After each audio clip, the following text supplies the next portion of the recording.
it's always been her. It's always been about Maria Jima, you know.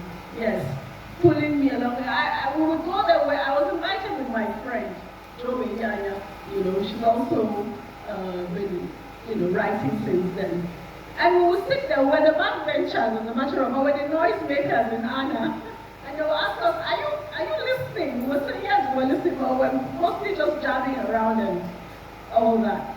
But at the end of the day, it was her motivation, her encouragement, because she was like, what have you written?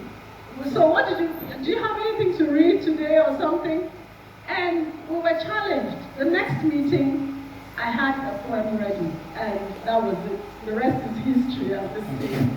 I think that's really amazing. For most of us who are even a student, I think we all have a very similar story to tell of how much she has encouraged us. So the next thing for me is, what do you think about the cycle of women writing in Benue? If you're asked to discuss the voice of women writing in Benue, would you say it is pronounced? Are there sufficient women writing to express the plight of, say, the girl child, the plight of women and all that in Benue State? My answer would be no. We should all be writing, as a matter of fact. We should all be writing.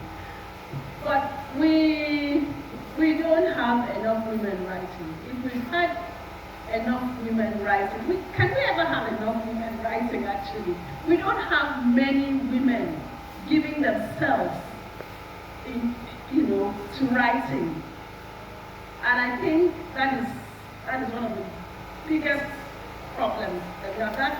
So it's like a silence, or let me say our silence has not been broken.